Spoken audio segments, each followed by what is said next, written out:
শুরুতেই সংবাদ শিরোনাম। প্রথমে জানিয়ে দিব, পণ্যের দাম বাড়লেও ট্রাম্প বললেন আমি মুদ্রাস্ফীতি পছন্দ করি। এরপর জানিয়ে দিব, ইরান কখনো আত্মসমর্পণ করবে না, প্রেসিডেন্ট পেজেশকিয়ান। এখন জানিয়ে দিব, ইরানকে সতর্ক করল যুক্তরাষ্ট্র সহ 22 দেশ। এবং সর্বশেষ জানিয়ে দিব, 18টি মার্কিন সামরিক স্থাপনায় ইরানের হামলা। এতক্ষণ শুনছিলেন সংবাদ শিরোনাম, এবার বিস্তারিত। তবে বিস্তারিত জানার আগে আপনি ভিডিওটি কোথা থেকে বা কোন জেলা থেকে দেখতেছেন সেটি অবশ্যই কমেন্টে জানিয়ে যাবেন এবং চ্যানেলটিকে সাবস্ক্রাইব করবেন। পণ্যের দাম বাড়লেও ট্রাম্প বললেন আমি মুদ্রাস্ফীতি পছন্দ করি। ইরান কখনো আত্মসমর্পণ করবেন না, প্রেসিডেন্ট পেজেশকিয়ান। ইরানকে সতর্ক করল যুক্তরাষ্ট্র সহ 22 দেশ। 18টি মার্কিন সামরিক স্থাপনায় ইরানের হামলা। এতক্ষণ শুনছিলেন সংবাদ শিরোনাম, এবার বিস্তারিত। তবে বিস্তারিত জানার আগে আপনি ভিডিওটি কোথা থেকে বা কোন জেলা থেকে দেখছেন সেটি অবশ্যই কমেন্টে জানিয়ে যাবেন এবং চ্যানেলটিকে সাবস্ক্রাইব করবেন। যুক্তরাষ্ট্রের বাজারে পণ্যের দাম 4% বেশি বাড়লেও প্রেসিডেন্ট ডোনাল্ড ট্রাম্প বিষয়টিকে ইতিবাচক বলেছেন। তিনি জানান যে তিনি এই মুদ্রাস্ফীতি পছন্দ করছেন এবং ইরানের সঙ্গে চলমান যুদ্ধ শেষ হলেই সব জিনিসের দাম কমে যাবে। বৃহস্পতিবার রয়টার্সের এক প্রতিবেদনে এই তথ্য জানানো হয়েছে। গত মে মাসে যুক্তরাষ্ট্রের মূল্যবৃদ্ধির গতি গত 3 বছরের মধ্যে সবচেয়ে বেশি ছিল। আগামী নভেম্বরের মধ্যবর্তী নির্বাচনে এটি কোনো ক্ষতি করবে কিনা জানতে চাইলে ট্রাম্প বলেন আমি মুদ্রাস্ফীতিকে পছন্দ করছি। ট্রাম্প আরও জানান যে খরচ ও মূল্যবৃদ্ধির নিয়ন্ত্রণে তিনি হরমুজ প্রণালী দিয়ে গোপনে মার্কিন তেল ট্যাংকারের চালানোর একটি সামরিক পরিকল্পনা অনুমোদন করেছিলেন। নিজের এই হিসাবকে সফল দাবি করে তিনি বলেন এই অভিযানের সিদ্ধান্তটি আমার কাছে সঠিক ছিল। চলমান যুদ্ধ প্রসঙ্গে ট্রাম্প বলেন যে যুদ্ধ শেষ হওয়া মাত্রই বিশ্ববাজারে তেলের দাম আগের জায়গায় ফিরে আসবে এবং এটি খুব দ্রুত কমে যাবে। ইরান আন্তর্জাতিক এই নৌপথ বন্ধ করে দেওয়ায় গ্যাসোলিন ও অন্যান্য নিত্য প্রয়োজনীয় পণ্যের দাম বেড়েছে, যা আমেরিকার মুদ্রাস্ফীতি বাড়িয়েছে। এই মূল্যবৃদ্ধির কারণে মার্কিন কেন্দ্রীয় ব্যাংক ফেডারেল রিজার্ভ সুদের হার কমানোর সিদ্ধান্ত থেকে পিছিয়ে আসতে পারে। তবে ক্ষমতায় আসার পর থেকেই ট্রাম্প দেশের ঋণের খরচ কমাতে সুদের হার কমানোর জন্য চাপ দিয়ে আসছিলেন। আমেরিকার মধ্যবর্তী নির্বাচনে কংগ্রেসের উভয় কক্ষে নিয়ন্ত্রণ ধরে রাখতে চেষ্টা করছে ক্ষমতাসীন রিপাবলিকান দল। তবে জীবনযাত্রার ব্যয় প্রধান ইস্যু হওয়ায় এই দাম বৃদ্ধি শেষ পর্যন্ত বিরোধী দল ডেমোক্র্যাটদের জয়ের পথ সহজ করতে পারে বলে অনেকে আশঙ্কা করছেন। বিগত 2024 সালের নির্বাচনে ডোনাল্ড ট্রাম্পের জয়ের পেছনে অন্যতম প্রধান কারণ ছিল মুদ্রাস্ফীতি কমানোর প্রতিশ্রুতি। তবে দ্বিতীয় মেয়াদে জীবনযাত্রার ব্যয় নিয়ন্ত্রণে ব্যর্থ হওয়ায় ট্রাম্পের বর্তমান জনসমর্থন এখন তার ক্যারিয়ারের সর্বনিম্ন স্তরে নেমে গেছে। আন্তর্জাতিক বাজারে পণ্য সরবরাহ স্বাভাবিক করতে হরমুজ প্রণালী পুনরায় খোলার কূটনৈতিক প্রচেষ্টা এখন পুরোপুরি বন্ধ রয়েছে।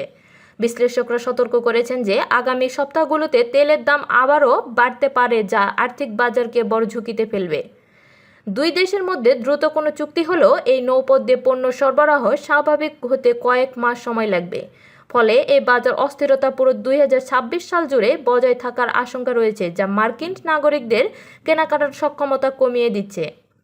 গত মাসে আমেরিকার সাধারণ মানুষের এই আর্থিক সংকট নিয়ে ট্রাম্প বলেছিলেন যে তিনি মার্কিনীদের এই দুর্দশাকে তার যুদ্ধনীতির ক্ষেত্রে কোনো বাধা মনে করেন না।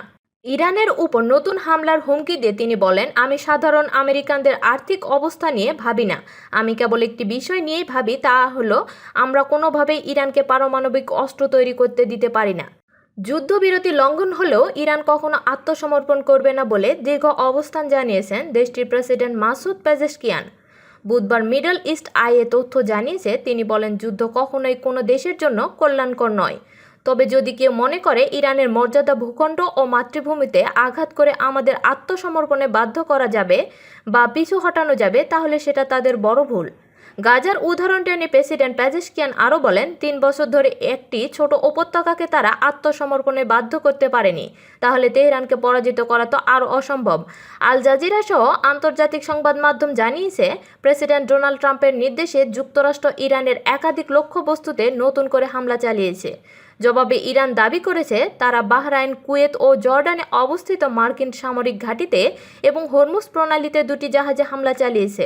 মার্কিন সামরিক বাহিনী জানিয়েছে বুধবার গভীর রাতে ট্রাম্পের নির্দেশে এই হামলা চালানো হয়েছে। তারা বলেন এটি ছিল ইরানের অযৌক্তিক ও অব্যাহত আগ্রাসনের জবাব। ইরানের ইসলামী বিপ্লবী গার্ড বাহিনী এবং দেশটির সেনাবাহিনী জানিয়েছে তারা মধ্যপ্রাচ্যে অবস্থিত একাধিক মার্কিন সামরিক স্থাপনার বিরুদ্ধে সমন্বিত পাল্টা হামলা চালিয়েছে। বাহরাইনের মার্কিন পঞ্চম নৌবহরের সদর দপ্তর ও হামলার লক্ষ্যবস্তু ছিল বলে দাবি করেছে তেহরান। বৃহস্পতিবার ভোরে প্রকাশিত পৃথক বিবৃতিতে আইআরজিসি ও ইরানের সেনাবাহিনী জানায়, দক্ষিণ ইরানের বিভিন্ন এলাকায় মার্কিন হামলার জবাবে এসব অভিযান পরিচালনা করা হয়েছে। আইআরজিসির দাবি, তাদের মহাকাশ বাহিনী ও নৌবাহিনী যৌথভাবে 2 দফায় পাল্টা অভিযান চালিয়েছে। এতে কুয়েতের আলী আল সালেম ও আহমদ আল জাবের বিমান ঘাঁটি এবং বাহরাইনের শেখ ইসা বিমান ঘাঁটি সহ মার্কিন সামরিক বাহিনী 18টি গুরুত্বপূর্ণ লক্ষ্যবস্তুতে হামলা চালানো হয়।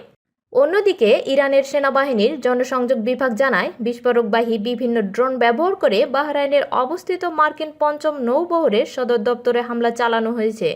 বিবৃতিতে বলা হয়, যুদ্ধবিরতি লঙ্ঘন এবং দক্ষিণ ইরানের বিভিন্ন অঞ্চলে হামলার প্রতিক্রিয়ায় এই অভিযান পরিচালনা হয়েছে। হামলায় প্যাট্রিয়ট আকাশ প্রতিরক্ষা ব্যবস্থার সঙ্গে সংশ্লিষ্ট যোগাযোগ অ্যান্টেনা ও রাডার ব্যবস্থাকেও লক্ষ্যবস্তু করা হয়েছে বলে দাবি করা হয়।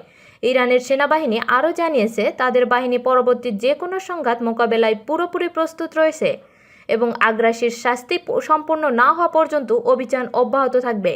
এদিকে ইরানের সর্বোচ্চ সামরিক অপারেশনাল কমান্ড ইউনিট খাতাম আল আম্বিয়া কেন্দ্রীয় সদর দপ্তর এক বিবৃতিতে দাবি করেছে, সশস্ত্র বাহিনীর শক্তিশালী ও সিদ্ধান্তমূলক জবাবের কারণেই সর্বশেষ আগ্রাসন থামতে বাধ্য হয়েছে। একই দিনে মার্কিন প্রেসিডেন্ট ডোনাল্ড ট্রাম্প বলেন, ইরানের মার্কিন বোমাবর্ষণ শিগগিরই বন্ধ হবে। তার দাবি, ইরানের ঊর্ধ্বতন কর্মকর্তারা সাম্প্রতিক হামলা বন্ধ করার অনুরোধ জানিয়ে তার সঙ্গে যোগাযোগ করেছেন। তবে আইআরজিসি এর দাবি সরাসরি প্রত্যাখ্যান করে। তাদের ভাষ্য, এটি যুদ্ধ থেকে পালানোর একটি অজুহাত। খাতাম আল আম্বিয়া সদর দপ্তরও জানিয়েছে, যুক্তরাষ্ট্রের হামলার বিরুদ্ধে ইরানের সামরিক প্রতিক্রিয়া অব্যাহত থাকবে। তবে পরবর্তী পদক্ষেপের সময় বা পরিধি সম্পর্কে কোনো বিস্তারিত তথ্য দেওয়া হয়নি। এদিকে দক্ষিণ ইরানের হরমুজগান প্রদেশসহ বিভিন্ন এলাকায় নতুন করে বিস্ফোরণের খবর পাওয়া গেছে। একই সময় মার্কিন সামরিক বাহিনীও ইরানের বিরুদ্ধে নতুন দফার হামলা চালানোর কথা নিশ্চিত করেছে বলে প্রতিবেদনে উল্লেখ করা হয়েছে। সর্বশেষ পরিস্থিতিতে খাতাম আল আম্বিয়া কেন্দ্রীয় সদর দপ্তর কৌশলগতভাবে গুরুত্বপূর্ণ হরমুজ প্রণালী বন্ধের নির্দেশ দিয়েছে বলেও দাবি করা হয়েছে। এক বিবৃতিতে বলা হয়, এ মুহূর্ত থেকে অঞ্চলের নিরাপত্তাহীনতার কারণে হরমুজ প্রণালীর সব ধরনের জাহাজ চলাচলের জন্য বন্ধ ঘোষণা করা হলো। তেলবাহী ট্যাঙ্কার ও বাণিজ্যিক জাহাজসহ যে কোনো নৌযান চলাচলকে লক্ষ্যবস্তু করা হবে। যুক্তরাষ্ট্র ও ইউরোপের বিভিন্ন দেশসহ 22টি দেশ ইরানকে তাদের ভূখণ্ডে হামলা চালানোর বন্ধ করতে বলেছে। বৃহস্পতিবার এক যৌথ বিবৃতিতে তেহরানকে সতর্ক করে এ বার্তা দেয় দেশগুলো। বিবৃতিতে বলা হয়, আমাদের ভূখণ্ডে মানুষকে হত্যা, অপহরণ, হয়রানি, ভয়ভীতি দেখানো বা অন্য যে কোনো ধরনের আক্রমণের চেষ্টা জাতীয় সার্বভৌমত্ব ও আন্তর্জাতিক নিয়ম নীতিকে ক্ষুণ্ণ করে। এসব কর্মকাণ্ড অবিলম্বে বন্ধ করতে হবে। এতে আরও বলা হয়, ইরানের বিপ্লবী গার্ড বাহিনী, গোয়েন্দা সংস্থা ও তাদের বিদেশি অভিযান পরিচালনাকারী শাখা কুদস ফোর্স ইরানি ভিন্ন মতাবলম্বী সাংবাদিক এবং ইহুদি ও ইসরায়েলি সম্প্রদায় ও তাদের স্বার্থের বিরুদ্ধে প্রাণঘাতী ও ষড়যন্ত্র ও ক্ষতিকর কর্মকাণ্ডে জড়িত। দেশগুলোর পক্ষ থেকে বলা হয়, এসব হুমকির বিরুদ্ধে আমাদের দেশ ও জনগণকে রক্ষা করার সংকল্পে আমরা ঐক্যবদ্ধ। ইরানকে অবিলম্বে এসব কর্মকাণ্ড বন্ধ করতে হবে। বিবৃতি দেওয়া দেশগুলো অভিযোগ করে আরও বলেছে, ইউরোপ জুড়ে ইহুদি সম্প্রদায়, ইরানি ও মার্কিন সাংবাদিকদের লক্ষ্য করে হামলার যে অভিযান চলছে তার পেছনে ইরানের হাত রয়েছে। ইরান সংশ্লিষ্ট গোষ্ঠী হারাকাত আশাব আল ইয়ামিন আল ইসলামিয়া এসব হামলার দায় স্বীকার করেছে। দেশগুলোর পক্ষ থেকে বলা হয়, এসব হুমকির বিরুদ্ধে আমাদের দেশ ও জনগণকে রক্ষা করার সংকল্পে আমরা ঐক্যবদ্ধ। ইরানকে অবিলম্বে এসব কর্মকাণ্ড বন্ধ করতে হবে। বিবৃতিতে দেওয়া দেশগুলোর অভিযোগ করে বলেছেন, ইউরোপ জুড়ে ইহুদি সম্প্রদায়, ইরানি ও মার্কিন সাংবাদিকদের লক্ষ্য করে হামলার যে অভিযান চলছে তার পেছনে ইরানের হাত রয়েছে। ইরান সংশ্লিষ্ট গোষ্ঠী হারাকাত আসাব আল ইয়ামিন আল ইসলামিয়া এসব হামলার দায় স্বীকার করেছে।